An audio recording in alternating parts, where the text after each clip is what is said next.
Hello and welcome back to another edition of NXT Out of 10, and not just any episode of NXT, it was Championship Tuesday in NXT. Lyra Valkyria put her title on the line, Obafemi put his title on the line, Breaker and Corbin celebrated tag victory, and Roxanne Perez fought Ren Sinclair, still hoping to earn her shot. So yeah, lots going on. Let's get straight into things with Obafemi versus Lexis King.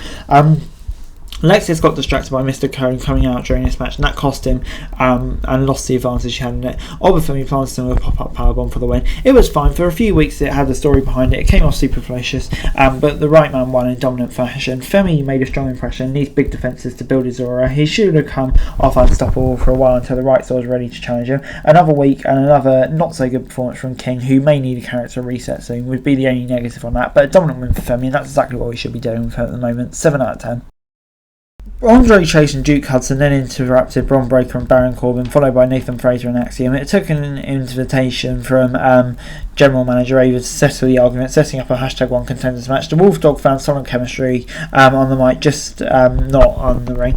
Hopefully, as Breakker begins to work on SmackDown as well, the team is not lost too quickly. In fact, Corbin and Breakker should work together on the blue brand as well long term. They complement each other well and cover each other's weaknesses. It's good to see Chase U back too, but Fraser and Axiom are definitely the most exciting team right now. And you'd say if Breakker is going to step up to the main roster, then they'd probably be the ones that you want to be the next challengers and champions really. But moving on into Roxanne Perez versus Ren Sinclair. Perez made quick work of Ren, putting her with a pot rocks and locking the crossface to force submission. As far as squashes go, this is about as clean as it gets. The Prodigy ran through her opponent and got to show increased aggression by making a tap out. Sinclair showed her experience, moving smoothly throughout this quick match, but this was never about her. It was a good idea to keep offense against the Prodigy limited, especially as Perez becomes more heel. Hopefully after the show NXT will do a better job establishing why Lyra Valkyria seems to be ducking the obvious challenge that's presented by Roxanne Perez. So yeah, this gets a 6 out of 10 from me. I thought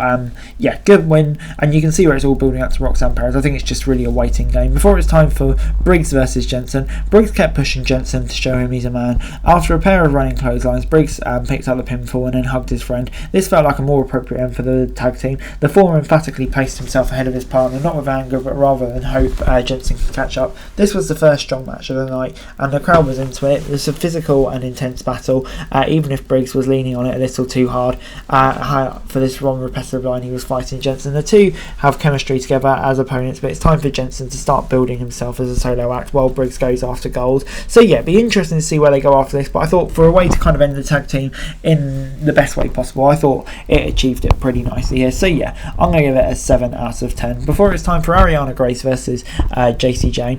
JC tried to coach Thea and Nyx to help her in the match, but it was Nyx who listened the best. Her attack on the outside on Grace set up the big discus boot for the win. It was odd to put Grace in this role as she was almost a babyface in the situation and only playing the heel in NXT. However, it's mainly because Jane is suddenly leaning heavily towards her villainous side. She and Hale built up strong rapport in recent months, and while it had been an interesting tag team, it looks like NXT is leaning towards Jane going heel again, which feels rushed to be honest. It was fairly bland, the action as well, and to focus more on the spot outside is never great, and in 3 minutes you just feel like there's not enough they can really do to stand out. So unfortunately it gets a 5 out of 10 from me.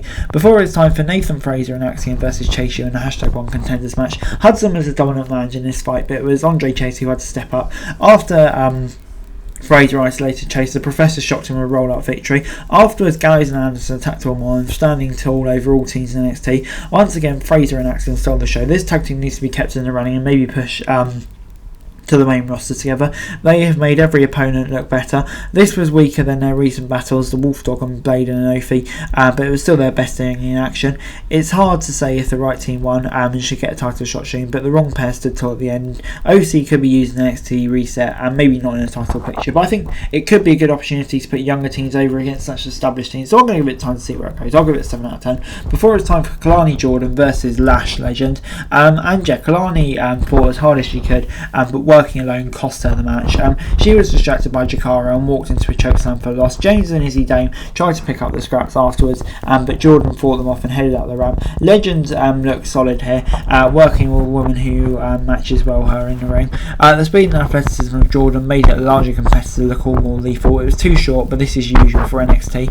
It's hard to figure out where Legend can go in NXT, where she's so inconsistent in the ring, but she can shine against the right opponent. Jordan was protecting the loss, but NXT needs to do more of her to to promote the upside that she has and build legitimacy in her feud. So yeah, for this alone, I'm going to give it a 5 out of 10. Before it's time for the Women's Championship match, Victoria versus Shotzi, and Shotzi landed badly on the apron. She was unable to keep the weight on her left knee, and the match was unfortunately called off. Ava announced the fans would get an open challenge match instead, and it was Lash Legend. She dominated the Valkyrie until the champion dropped her off the second rope for a diving splash win. Obviously, this was an unfortunate situation, so I'm not going to give it a grade, and with everything that's going on. And best recovery to Shotzi. Hopefully, she can come back even better. To their credit, they did the best they could. Also tied in the story of Roxanne Perez feeling kind of cheated out of title shot as well. The finish felt rushed, but just putting together on a fly. Let's not forget, it's the developmental brand too at the end of the day. I think they did the best they could, and they couldn't really criticise too much.